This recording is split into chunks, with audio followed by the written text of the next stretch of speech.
롯이 나가서 그 딸들과 결혼할 사위들에게 말하여 이르기를 여호와께서 이 성을 멸하실 터이니 너희는 일어나 이곳에서 떠나라 하되 그의 사위들은 농담으로 여겼더라.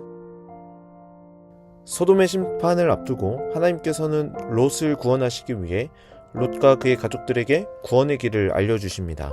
특별히 두 천사가 롯에게 속히 이 성을 떠나야 한다라고 권면하며 경고하고 있죠.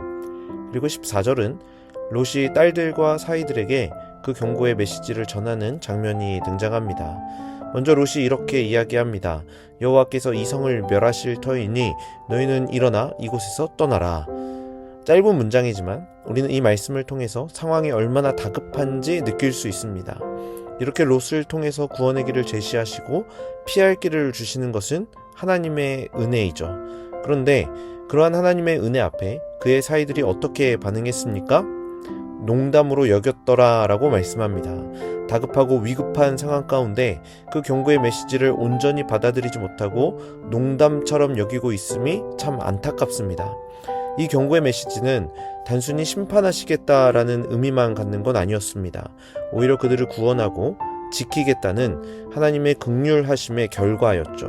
그런데 그 기회를 농담으로 여기며 발로 차버리는 이 사위의 모습을 보면서 사실은 우리 자신의 모습을 발견하게 됩니다.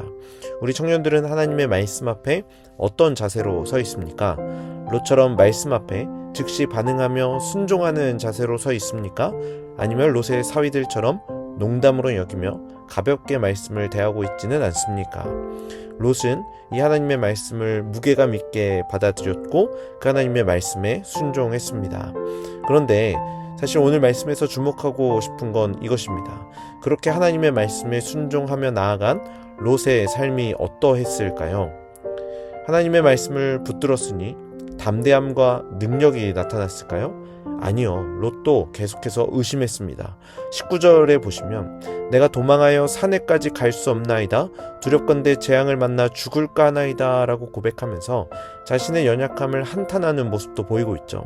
하나님의 말씀을 붙들었음에도 거기에 순종했음에도 불구하고 롯은 여전히 두려워했고 여전히 계산하고 있습니다.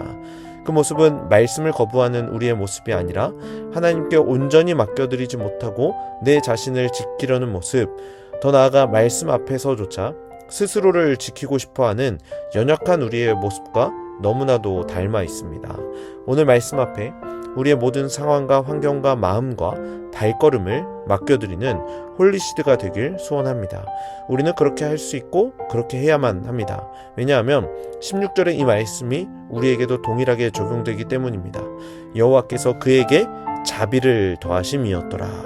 우리의 어떠함이 아니라 우리의 노력이 아니라 여호와의 자비하심과 이 여호와의 긍휼하심, 그것으로 우리는 말씀을 향해 온전히 우리의 삶을 맡겨드릴 수 있는 것이죠.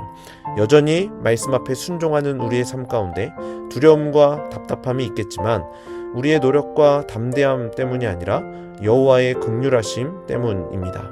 오늘 다시 한번 이 여호와의 긍휼하심에 기대어 말씀을 더욱 의지하며 이 하루를 살아내는 홀리시대의 모든 청년들 되길 간절히 축복합니다.